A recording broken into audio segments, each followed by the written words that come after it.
Good morning to the best middle schoolers on the planet. I know that we are all quarantined right now and our learning has gone online. I hope you guys are enjoying the stories, the short stories that we've chosen for you, and we thought it'd be fun this week to actually read the story to you. And so we picked a short story by Dr. Gary Schmidt. And I know that you guys all love him from Wednesday Wars and Okay for Now and Lizzie Bright and the Buckminster Boy. But there is also another book that he wrote called Mara's Stories. And the subtitle is Glimmers in the Darkness. And this is a compilation of stories. And I just want to read this little part on the back to you so you kind of know what this book is all about. But the back says, as night falls, the women gather their children to listen to Mara tell her stories.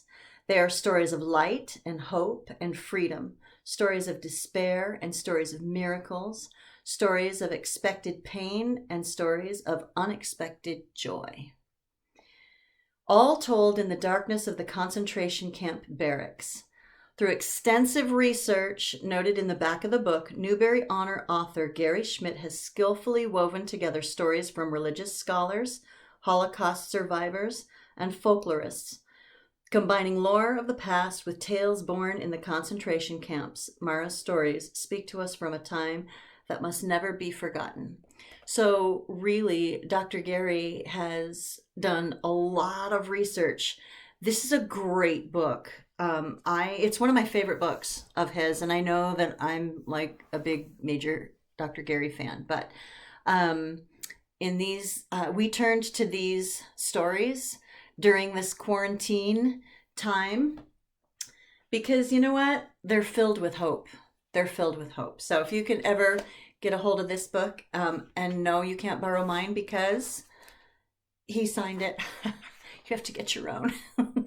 So anyway, I want to read a story for our fourth week in quarantine called The Violinist and the Master. This is such a great story.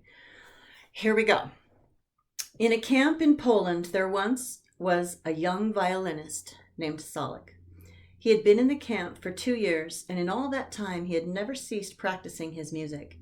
He had no violin, and he had no bow, but he practiced nonetheless. In the long hours of pain and boredom, he dangled his legs over the edge of the platform, held his chin just so, and his hands out, and fingered through Schumann and Brahms and Mozart. And he heard the music in the air. Even though no one else around him could hear it, he did. Then one night, half of those barracks were marched away. Awakened from sleep, they were marched away and could take nothing with them. That night, Solek played silently into the darkness, trying to fill it with music. In the morning, a new group of souls was marched into the barracks, and rifle butts forced them 4, 5, 6 abreast onto the wooden slats that would be their bunks. And across from Solek, on the upper platform, unbelievably, was the master violinist he had heard in Prague. It couldn't be, but it was the master. With the shouting and the calling and the crying, Solek could not speak to him. Perhaps the master would not have answered anyway. He looked as though he were at the rim of the Sheol. Solek stared across at him. How often had he listened to this man's music? How often had his soul breathed on every tone that shimmered or danced or thundered or struck from his strings? Solek knew that in his best moments, in his very best moments, he could never make the music that this master made. But the knowledge had not brought despair to him, only wonder at the gifts of God, that God had touched this man so that he could make music. No, not make, breathe music, like the living breath of God. Solek shook his head at the thought. The next night, Solek sat on the edge of his platform and called across, "Master!" He had to whisper so that the capos outside would not hear him. But the master did not stir. "Master!" Solek called again, "Master!" Nothing. Solek dared not risk any more calls. The next night he tried again, but the head of the master was drooped even lower than it had been the first night. "Master!" Solek called. The master did not answer. The third night, Solek did not call. He dangled his legs over the edge of the platform, held his chin just so, and his hands out, and he began to play. With his bow of air, he drew through a long and trembling adagio from Schumann and spurted to a quick rondo from Brahms, his eyes closed with the beauty of the music. And when he opened them again, finishing with a short, quick presto from Mozart, the master was looking at him. He had heard. He had heard the music. The next night, the master and Solek sat across from each other. They dangled their legs over the edge of the platform, held their chins just so and their hands out, and played a Corelli duet. The master tapped the air with his foot for the rhythm, and Solek took the second line. The music from the two of them interlaced like two rosy vines until they reached a perfect bloom of a note that they held and held, a little longer than Corelli might have wished, but neither Solek nor the master wanted the duet to end. And those around them heard. They heard the music too. After that night, and for many, many nights afterward, the master and Solek played the Corelli duet, their bows waving in thin air, just thin air. But the music that came from that air, all those in the barracks held their breath with the astonishment of it. They all closed their eyes to the wonder of it. Their hearts forgot to beat with the joy of it.